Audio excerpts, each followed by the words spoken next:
Lalu kita sudah belajar tentang sujud dengan 3 pendekatan. Perhatikan anjuran dari Al-Quran supaya belajarnya efektif. Dalam setiap ibadah itu satu, selalu akan ditemukan caranya. 2, ada bacaan atau doanya.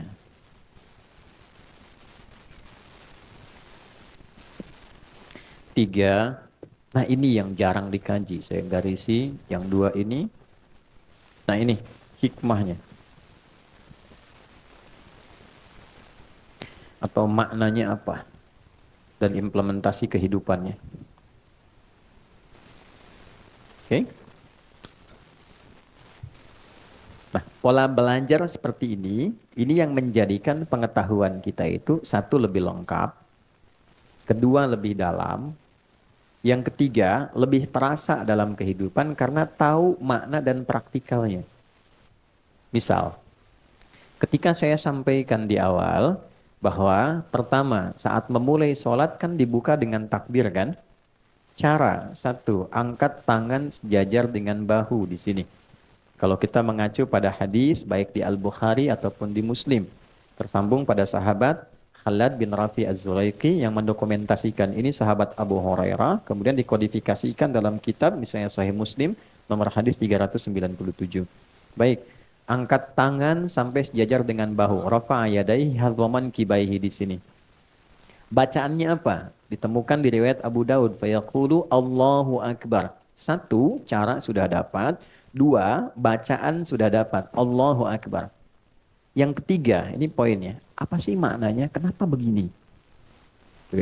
Maknanya apa? Kenapa yang diucapkan Allahu Akbar?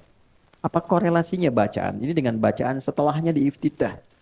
Karena mesti ada makna. Kan implementasi sholat itu merubah kita menjadi lebih baik. Inna sholata tanha anil fahsya wal munkar. Mungkin nggak sesuatu dikerjakan merubah kita, tapi kitanya nggak paham. Mungkin nggak? Nggak mungkin. Makanya kalimat tadi itu yang disampaikan tegas oleh Al-Quran di Quran surah 29 ayat ke-45 dibukanya dengan pendekatan belajar yang benar. Persoalannya yang sering dihafalkan pertengahan ayatnya awalnya tidak dibaca. Kalau saya baca tengahan, Anda pasti akan bisa melanjutkan. Inna sholata tanha anil fahsya. Oke, sepakat. Coba baca awal ayatnya. Utlu ma uhya ilaika minal kitab wa aqimis shalah.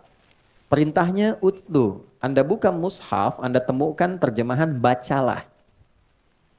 Tapi kalau kita baca lagi surat Al-Alaq ayat 1, saat wahyu pertama turun, kalimatnya ikra kan?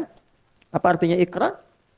Kalau sama-sama artinya bacalah, kenapa bacaannya beda? Yang satu ikra, yang kedua utslu. Kenapa saat wahyu turun ikra, kok saat sholat utslu? Secara cepat dan singkat, ikra itu dari qiraah, orangnya qori. Membaca sesuatu tanpa dituntut memahami yang dibaca. Oke? Baik, jadi baca saja tanpa dituntut paham. Makanya saat kita ngaji kan ada ikra ya, qiraati, kan itu hanya bacaan tanpa dituntut paham. Itu kan a fathah a gitu kan fa fathah fa lam dhamma u lu apa lu gitu kan. Itu kan? Tapi kan kita nggak dituntut paham kan? Baik. Nah, setelah kita mendapatkan informasi dengan lebih banyak, berubahlah pola penyampaian dan diksi kalimatnya oleh Allah ditekankan pada pemahaman. Nabi sudah dapat Al-Alaq, sudah dapat ayat lain Al-Qalam, surat lain dan seterusnya, diperintah sholat. Berubah perintahnya jadi utslu dari kata tilawah. Tilawah itu baca, pahami, dan amalkan yang dipahami itu. Oke? Nah, sebelum sholat perintahnya utslu bukan ikra. Utslu ma uhya ilaik. Muhammad sudah diwahyukan kepadamu banyak hal. Cara dan turunannya.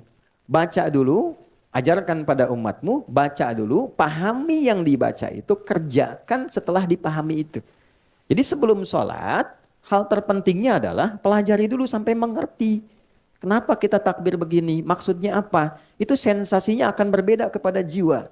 Wa aqimis shalah, baru tunaikan sholatnya. Nah, sholat yang demikian disertai dengan pemahaman sampai melahirkan kehusyuan, itulah yang kemudian menghadirkan satu penggerak pada diri kita mengerjakan perbuatan yang baik, meninggalkan yang terkutuk, fahsya dan mungkar.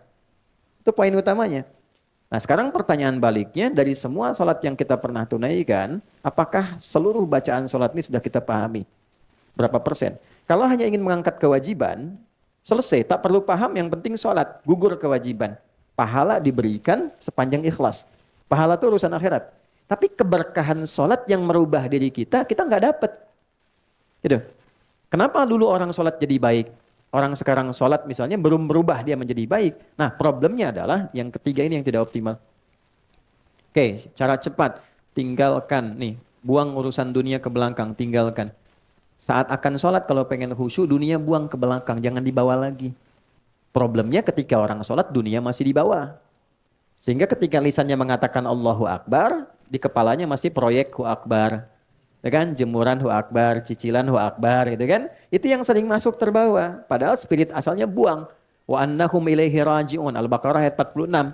Kalau sudah mau sholat, semua dunia dibuang ke belakang. Nabi katakan ke sahabat, ij'alu ya, sholatikum sholatun muwadda. Jadikan sholat kalian seperti sholat perpisahan. Maksudnya apa? Dunia buang dulu. Karena yang dibawa ini urusan akhirat.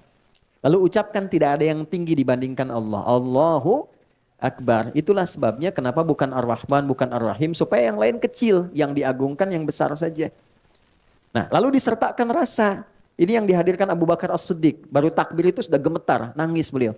Kenapa? Karena takut lisannya mengucapkan Allahu Akbar. Sementara sebelum sholat merasa besar dirinya. Merasa besar dibanding istri, merasa hebat dibanding suami, angkuh dari teman, yang paling segalanya. Terus dengan bangga mengatakan Allah yang maha besar, padahal dia sudah berbuat besar sebelum dia sholat. Makanya setelah itu dia pasrahkan dirinya, berdoa dengan baik, dipilihlah satu dari 9 doa iftitah yang pernah kita bahas. Nah ini cara pembelajaran seperti ini saat akan dipraktekkan, itu membawa dampak berbeda. Nah sudah kita pelajari dari wudhu sampai dengan sujud, teman-teman yang baru bergabung mohon dengan segala kerendahan hati, berkenan mengikuti di sesi yang lain, kita sekarang sudah sampai sujud. Mau bangkit dari sujud. Jadi kasihan tuh sebulan belum bangun dari sujud. Sudah, oke. Poinnya turun dari sujud saya cepat saja. Bisa dilakukan dengan 2 cara. Saya persingkat ikhtisar dari yang lalu. Yang pertama, setelah i'tidal sami Allahu liman hamidah, Rabbana walakal hamd dan seterusnya. Maka cara pertama, ini yang diutamakan terlebih dahulu. Jika lututnya dalam keadaan sehat dan tidak bermasalah, maka dahulukan lutut untuk turun. Seperti ini lutut duluan. Oke. Baik ya, baru telapak tangannya. Baik. Tentang ini menjadi amalan pertama yang dilakukan Nabi, didokumentasikan oleh Imam Abu Daud dalam kitabnya Sunan Abu Daud nomor hadis 838 tersambung kepada sahabat Wa'il bin Hujr. Jadi kalau teman-teman pengen belajar tentang sholatnya Nabi dan ingin melihat siapa sahabat yang sering fokus mendokumentasikan sholatnya Nabi, ini namanya Wa'il bin Hujr, Ibnu Hujr. Beliau masuk Islam dari awal, sering ngamatin Nabi. Jadi kalau kita nanti belajar fikih dan kita amati hadis-hadis tentang sholat, seringkali kita temukan sahabat mulia ini yang meriwayatkan. Oke, cara kedua, bisa menggunakan telapak tangan bila lutut bermasalah misalnya. Walaupun nanti jadi pilihan di akhirnya. Lutut bermasalah karena satu mungkin faktor usia, kan?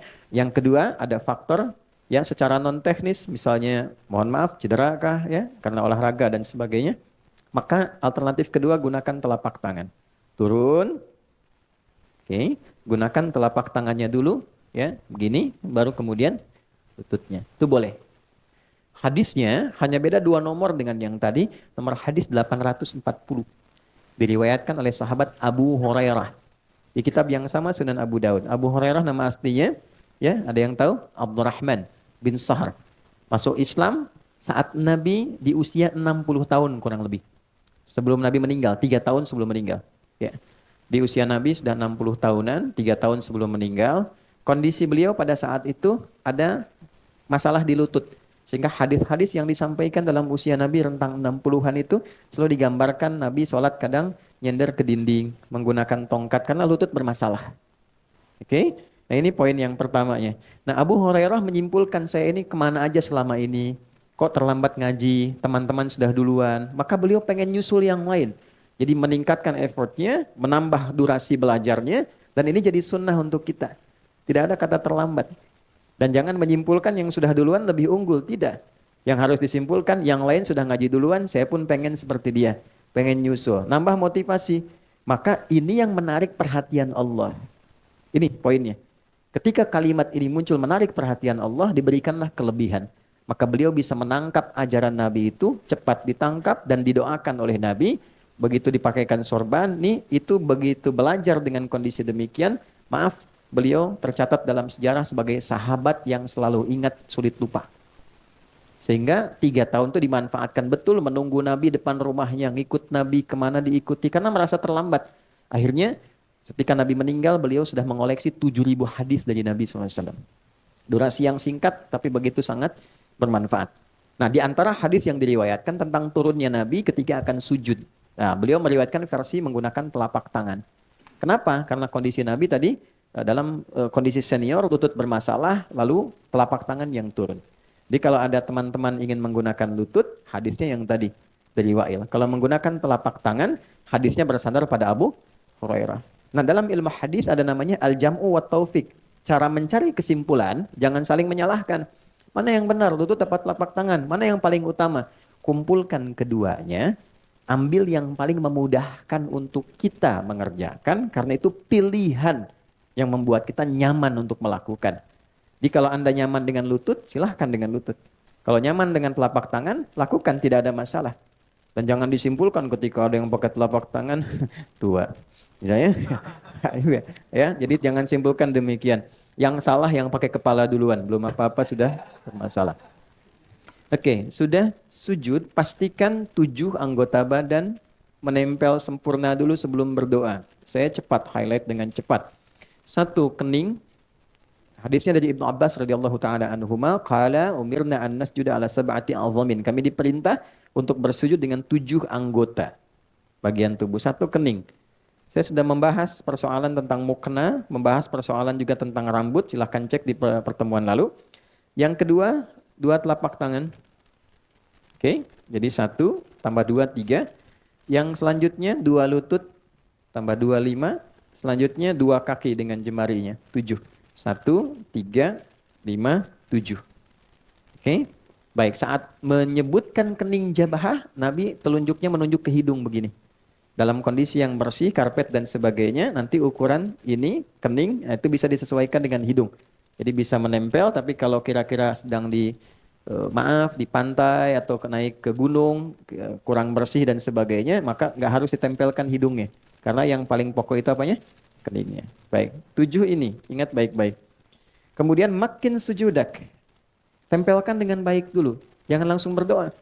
Ini baru turun, belum nempel, sudah doa. Subhana rabbiyal a'la. Tidak. Tempelkan dengan nyaman, makin sujudah, sampai merasakan sensasi yang enak nempelnya. Yang penting kening. Ingat ya. Karena itu jangan gunakan, sekali lagi, jangan gunakan alas sujud yang terlampau empuk. Sehingga tidak terasa pertemuan kening dengan tempat sujud. Ya, karena itu saya sering koreksi sejadah yang kalau kita sujud itu nggak rasa nempel. Kayak ngambang. Jadi ibu kalau beli lihat sejadah, teman-teman, jangan lihat bagusnya. Lihat fungsinya. Sejadahnya memang bagus, tapi nempelnya kayak bantal. Begitu sujud nggak bangun-bangun gitu. Oke, ya, ini tempatnya yang semakin tempat itu rata dan membuat nyaman ini untuk sujud tuh bagus. Tempelkan, biasanya kalau yang belum terbiasa agak pusing awal-awal, setelah itu enak tuh. Karena darahnya kan dipompa tuh. Ya, ngalir ke otak, ngalir lagi, dan ada titik pusat di sini. Ya, ada riset menunjukkan God spot-nya gitu di tengah ini. Lalu tangan sudah menyatu semua enak, baru berdoa. Nah, di titik ini kemarin sudah kita bahas doa pembukanya, ya kan? Subhana rabbiyal a'la atau subhana rabbiyal a'la wa bihamdi, atau yang ketiga subhanakallahumma rabbana wa bihamdika Allahumma firli. Nah, di sini kita berhenti pertemuan lalu. Sekarang kita akan bahas bacaan itu plus hikmahnya. Caranya sudah, bacaannya sudah, tinggal hikmahnya apa, baru bangkit dari sujud untuk duduk di antara 2 sujud. Saya punya waktu kurang lebih ada 30 menit ke depan, kita fokuskan dengan baik. Bismillah. Baik, kita mulai.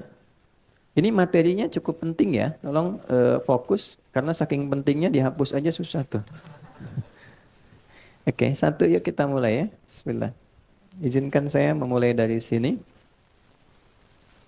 Kelihatan di situ? Ada ya? Ya. Ya, Subhana Rabbiyal A'la. Mas Dimas tolong dinotis ya. Pertemuan berikutnya saya bawa materi PowerPoint ya. Supaya nanti bisa kelihatan. Kita sudah siapkan kok ada gambar, ada apa jadi bisa lebih kelihatan. Ini yang kedua, ini satu. Yang kedua, depannya sama sampai sini. Ditambahkan wa bihamdi. Ya, subhana rabbiyal a'la wa bihamdi. Oke. Yang ketiga, ini agak lebih panjang tapi lebih dalam. Subhana nakallahumma rabbana wa bihamdika Allahumma ghfirli. Saya bantu dengan bacaan supaya nanti bisa memudahkan memahami apa yang saya tuliskan. Oke. Saya yakin semua sudah mengetahui ini, tapi poinnya adalah apakah membacanya juga dengan rasa untuk memahaminya. Apa maksudnya? Baik. Subhana rabbiyal a'la. Subhan, apa itu artinya subhan? Subhanallah itu apa? Subhanallah. Maha suci Allah. Maha suci Allah itu apa? Subhanallah. Oke. Okay. Subhan tidak disebutkan dalam Al-Quran atau bahkan bahasa Arab standar kecuali menunjuk pada satu keadaan, sifat atau sikap yang tidak sesuai dengan keagungan Allah. Jadi kalau ada sesuatu ungkapan, keadaan, perilaku yang tidak sesuai dengan keagungan Allah, itu orang Arab mengatakan subhanallah. Misal, dalam keyakinan kita sebagai muslim, dan hebatnya ini didialogkan secara rasional dalam Al-Quran. Tuhan itu mesti tunggal, ya, dan kalimatnya dasar. Harus beda dengan yang bukan Tuhan. Standar, laisa kamitslihi syai'. Jadi disebut Tuhan tuh karena memang punya perbedaan dengan yang bukan Tuhan. Dan itu harus 100% beda.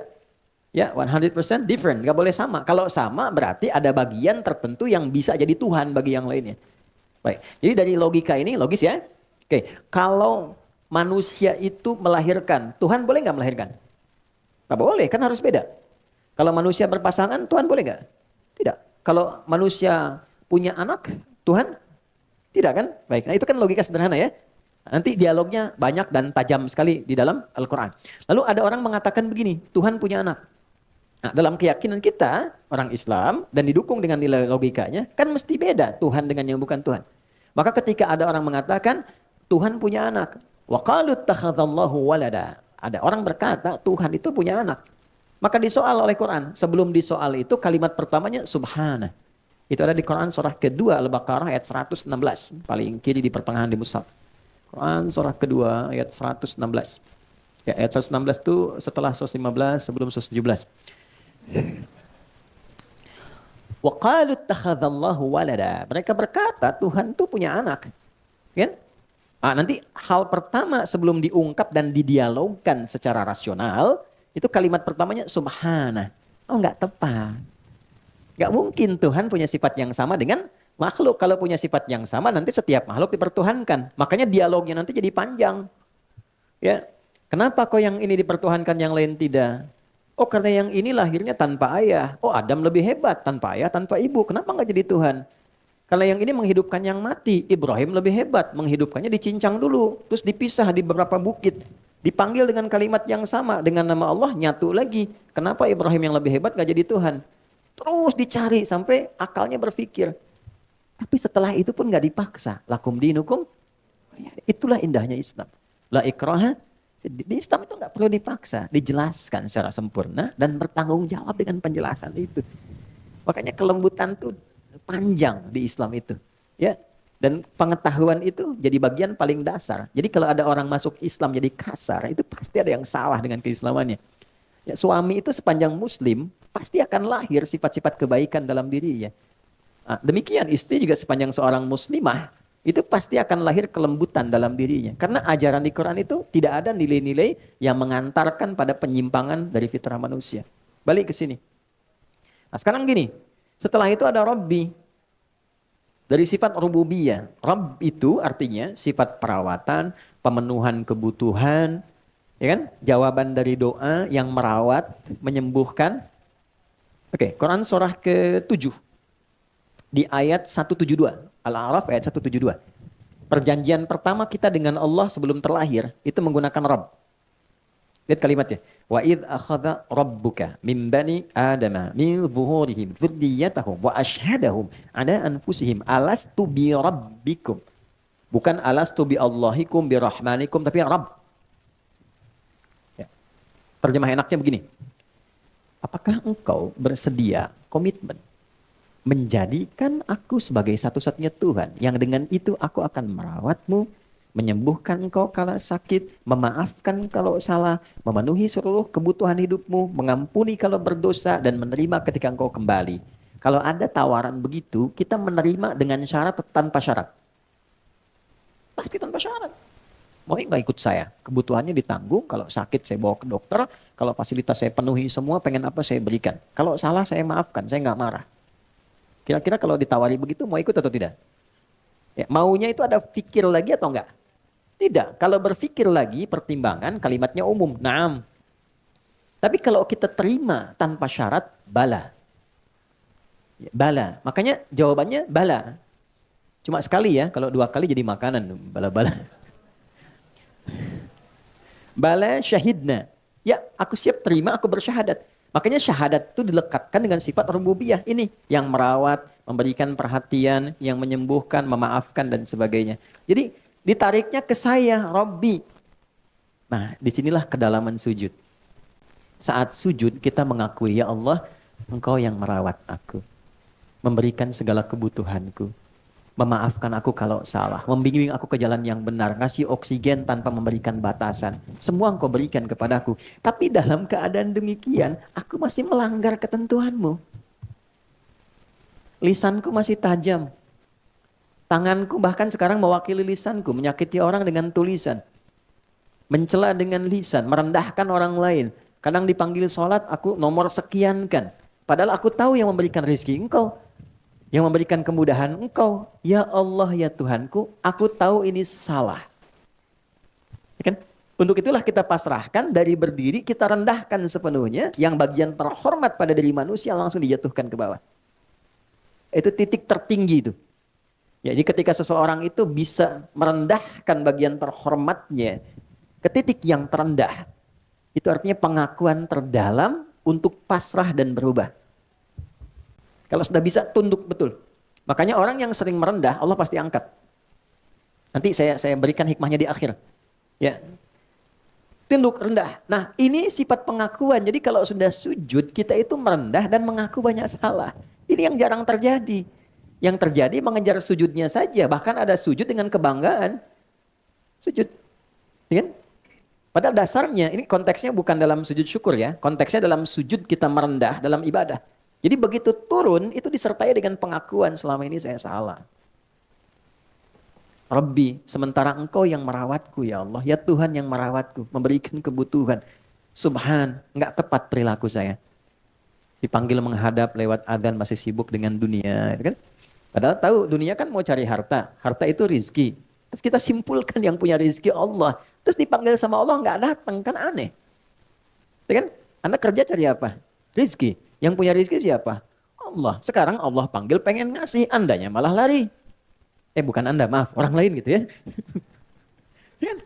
Kan nggak masuk akal juga kan? Nah, maka dalam konteks itu Allah balik. Di ayat Jumatan tuh lebih tajam lagi, di ayat ke-11 itu. Ya, itu kalimatnya dalam sekali. Dalam sekali. Ya. Ini ketika Nabi sedang berdakwah di awal masa Islam, itu jamaah hadir beberapa banyak. Di awal-awal iman masih belum kuat. Tiba-tiba ada rombongan pedagang plus diskon. Besar-besaran. Kita lewat tuh samping masjid, lewat diskon 70%, 80%, tuh kan. Ya kayak ibu lah begini gitu kan. lagi pengajian begini, tiba-tiba ada lewat di depan informasi gitu kan. Wah, tas Dior diskon 80%. Saya tanya masih bertahan di sini atau keluar satu-satu. Ya kan? Ah, itu tinggal 12 jamaahnya, yang lain keluar. Tinggal 12 orang. Maka apa yang terjadi? Turunlah ayat yang ke-11 dari surah Al-Jumu'ah. Ya kan? Wa tarakuka qa'ima. Engkau meninggalkan nabimu itu berdiri sendirian, tersisa tinggal 12. Saya langsung ke ujung. Qul ma indallahi khairum minal lahwi wa minat tijarah. Muhammad firalkan kalimat ini pada mereka. Yang Allah telah siapkan bagi orang yang merespon panggilan Allah. Disiapkan lebih banyak, lebih baik, lebih bagus dibandingkan proyek yang sedang mereka fokus dan sibuk di dalamnya saat ini. Jadi akan terjadi, rumus Qurannya begini. Kalau nggak disebutkan tokohnya siapa, kejadiannya kapan, itu akan terjadi dengan substansi yang sama, tapi tokoh yang berbeda. Ada orang akan meninggalkan Jumat demi mengejar proyek. Ya, maka sampaikan, kata Allah, ya Muhammad sampaikan. Apa yang Allah telah siapkan, itu lebih dahsyat, lebih tinggi nilainya dibandingkan proyek yang sedang mereka kerjakan. Ujungnya lebih indah. Wallahu khairur raziqin. Bukankah Allah yang memiliki rizki? Yang terbaik dalam membaginya. Kamu tahu aku yang punya. Kamu tahu aku yang berikan. Kenapa saat aku panggil untuk aku kasih, kamu justru menjauh dariku? Itu pertanyaan basic sekali. Nah ini yang sering terjadi dalam kehidupan. Begitu kita sujud, nah suasana itu mesti dibawa. Ya bagaimana doa bisa dikabul kalau ini saja belum kita hadirkan? Kan merendah dulu. Evaluasi dulu. Anda datang ke pimpinan di kantor. Ya kan? Bawa proposal. Bang, izin Pak. Ini permohonan untuk bulan ini. Semoga Bapak bisa meng-ACC dan sebagainya. Yang kedua, izin Pak, mohon arahan, mohon evaluasi. Barangkali yang kemarin ada kekurangan-kekurangan. Saya mohon diberi petunjuk. Yang salah-salah, barangkali mohon diarahkan supaya saya bisa perbaiki, meningkatkan kinerja, supaya lebih baik Pak. Ini untuk gambaran yang kemarin dan pengajuan yang akan datang. Antara yang satu dengan yang kedua, peluang diberikan ACC-nya, dikabulkan tuh besar yang mana? Satu atau dua? Yang kedua. Demikian saat sujud, Anda akan meminta. Mohon dikabulkan, pengen doa, kadang terisak tangisan, tapi sifat ini nggak hadir. Maka yang paling harus dihadirkan pertama kali ini sifat a'la kehadap Allah dulu. Ya Allah, Engkau yang maha agung. Tidak setara dengan sikapku yang selama ini kadang menjauh darimu. Kadang melanggar banyak ketentuanmu. Aku pasrah ya Allah. Pasrahkan dan segala kehormatanku pada dirimu saat ini. Aku mohon ampunan selama ini bersikap yang tidak pantas. Itu kurang lebih makna dari kalimat subhana rabbiyal a'la. Kalau kita teruskan wa bihamdi, maka kita sertakan pujian setelah itu. Ya Allah, perilakuku yang kurang baik tidak mengurangi kesempurnaan pujian untukmu. Tidak mengurangi keistimewaan segala kemuliaan yang melekat kepadamu. Lalu kalau kita ingin tambahkan lebih dalam lagi, ini Allahumma gfirli. Ya Allah, dengan segala luas ampunanmu dan dengan segala kekuatan dan kemuliaanmu, mohon ampuni hamba. Hamba sadar, hamba salah. Itu kalau kalimat itu keluar, mengaku saya salah. Itu mahal. Coba suami, kalau ada masalah sama istri, mahal sekali kalimat, ya bun, saya salah. Itu mahal. Mahal ya? Mahal banget tuh. Ya. Ya. Pokoknya kadang ada satu psikologi di hadis itu menarik sekali bagi perempuan itu. Ya. Dia tuh tidak peduli betapapun ya Anda benar, tapi hanya ingin mendengar bahwa ya dia tidak salah gitu. Dalam Nabi itu datang dalam satu kondisi sudah sibuk apa ke rumah, itu Sayyidah Aisyah curhat. Ada ulama yang menghitung curhatnya itu kalau dihitung sampai 2 jam. Ada yang menghitung lebih daripada itu. Tapi yang paling menarik, Nabi nggak motong. Itu menarik sekali. Nabi loh nggak motong, dibiarin aja. Cerita, kan? Sudah selesai. Alhamdulillah, sayang semoga Allah berikan begini, selesai. Kan? Itu sesuatu yang dalam sekali. Ini kan saya lihat wajah-wajahnya yang mantan kajian kemarin ya. Ada Robiah Kem ya. Kemarin saya lihat beberapa tuh. Nah, ada beberapa, gini, kenapa terlalu banyak drama di rumah tangga itu? Kan di Quran itu berumah tangga itu seperti permainan. Banyak bermain, banyak gembira aja. Jangan terlalu serius. Serius dalam beberapa hal saja. Yang lainnya banyak gembiranya. Nabi kan jalan bareng. balap lari sama Sayyidah Aisyah, kadang digendong, kadang gulat, kadang nonton bareng-bareng. Ya, nikmati selama masih berkehidupan dalam rumah tangga.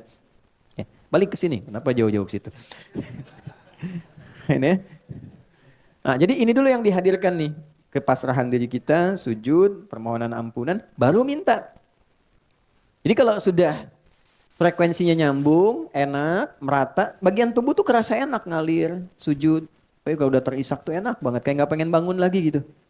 Ya makanya Nabi itu sering kali lama dalam sujud. Sebagian menyimpulkan sujud terakhir, padahal di setiap sujudnya lama. Kenapa paling akhir lebih lama daripada yang sebelumnya? Karena kerinduannya kepada Allah itu memuncak dan terpenuhi dalam keadaan sholat. Kalau sudah selesai sholatnya nggak tersambung lagi kan? Nggak tersambung tuh dalam arti secara langsung fokus, tidak ada dengan umat gitu. Itulah yang menjadikan sujud terakhirnya lama. Kan? Kadang sebagian jamaah makmum pengen cepet tuh kan? Nah ini ditanyakan kerinduannya kepada Tuhan. Nah ini ketika nempel betul, barulah permohonan intinya dimintakan. Biasanya, kalau sudah sampai ke titik ini, dan ini dipraktekkan yang hikmah tadi, belum minta sudah dikabul. Biasanya. Kalau sudah ke kalimat Allahumma gfirli dan betul, itu belum keluar, sudah dikabul. Tapi kalau kita ucap ya dalam salat sunnah misalnya, dalam lisan yang terkenal, terpahami oleh diri kita saja. Oke? Kalau dalam salat fardu tidak dilafadzkan, cukup dalam hati dihadirkan. Ingat, ada masalah ya tumpahkan aja dalam tangisan, sujud, minta. Sampai ke titik ini, nanti lihat apa yang terjadi. Ini rumus di Quran surah 12. Ya. Surah 12 ayat ke-85 sampai 86 tuh. Ya, di surat Yusuf. Kalau mau lebih komplit nanti dengan kisah dan turunan sampai ininya sampai ayat 88-nya tuh. Ya. Sampai ketemu kalimat innama ashku bathi wa husni ilallah. Aku tuh kalau punya masalah di rumah tangga, curhat itu selalu kepada Allah. Maksudnya dalam salat. Ya. Jadi kalau punya masalah, apapun itu, seberat apapun, pertama terima dulu. Karena mengeluh itu tidak mengurangi masalahnya. Cuma nambah saja. Terima dulu dengan sabar. Karena Allah pilihkan masalah itu sesuai kadar kesanggupan kita semua. Nggak mungkin saya di hidayat diuji masalah Anda karena saya nggak sanggup. Yang kedua, masalah itu Allah berikan sebagai jawaban dari doa yang kita minta. Nah, tangga untuk meraih doa itu persoalan tadi. Karena nggak mungkin mengabulkan sesuatu tanpa proses, tanpa ujian tuh nggak mungkin. Anak SD mau lulus ke SMP, bisa nggak lulus tanpa ujian? Tidak bisa. Ujian itu diberikan bukan ingin membuat anak bermasalah banyak pikiran, bukan. Tapi menaikkan levelnya supaya memudahkan dia saat masuk ke SMP yang kadar pengetahuannya lebih tinggi daripada SD. Jadi ketika dipaksakan naik ke atas sementara ilmunya belum nyampe, anaknya kasihan. Anda minta sesuatu, dari mana tahunya Anda pantas dan bisa mengelola sesuatu itu saat mendapatkannya kalau belum diuji? Ya kan? Teman-teman minta sebuah proyek, dari mana tahunya proyek itu baik? Dari mana tahunya kalau menerima itu Anda menjadi lebih baik? Anda dapat proyek nih, ya Anda harapkan betul, tapi Anda belum siap menerimanya. Yang kalau Anda terima itu merubah kepribadian, keluarga jadi tertinggalkan, istri kurang perhatian, anak-anak terabaikan, belum siap. Maka dikasih dulu oleh Allah ujiannya, nih lewatin dulu 1, 2, 3, 4. Ketika kita mampu menguasai itu baru datang jawaban. Nah, jadi jangan selalu dipahami bahwa masalah itu adalah sesuatu yang membuat rumit, capek, nggak tercapai tujuan. Bukan, itu jembatannya.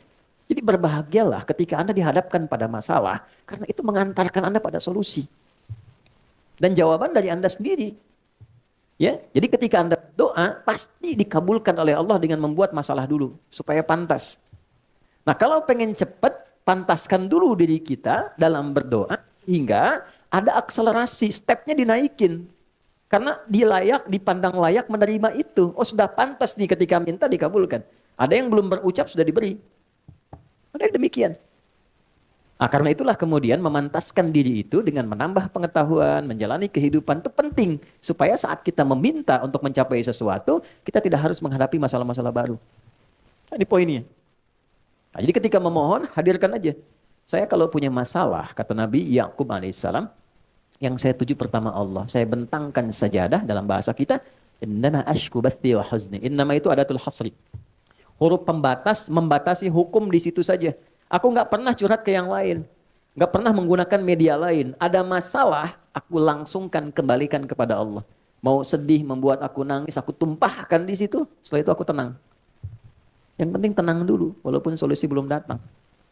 Jadi bentangkan sajadah, bukan bentangkan Instagram. Ya, nggak nyangka ya kamu seperti itu. Nah, itu artinya nyangka. Orang yang bilang nggak nyangka, dia sedang nyangka. Tuh ya. Emang kenapa Jeng? Nah, sebetulnya itu yang ditunggu tuh. Komennya kan? Gitu. Nah, daripada nungguin komen capek. Capek, pusing aja. Pusing. Akhirnya masalah yang nggak selesai. Ya, suami juga nggak nyaman. Akhirnya nggak betah di rumah. Tuh kan? Jadi pusing aja, capek akhirnya. Ya, kukira hari Rabu ternyata hari Minggu. Kukira dia menunggu ternyata cari yang pusing. Aduh. Pusing, pusing. Udah. Nah, itu ya, sujud. Nah, itu poinnya. Jadi, hadirkan dalam hati kita apa saja, tumpahkan dalam sujud. Makanya kerasanya agak lama. Tapi proporsional ya. Jangan imam sudah mau sujud lagi, kita masih sujud yang pertama tuh. Ya, kalau berjamaah ikut imam. Ikut imam. Innama ju'ilal imamu liyutamma bihi fa qira'atul imami qira'atul ma'mum. Imam itu dijadikan untuk diikuti. Maka bacaan imam mewakili makmum. Kalau imam sudah naik, ikut naik. Oke? Kecuali kalau sholat sendirian tahajud, silahkan tumpahkan senyamannya.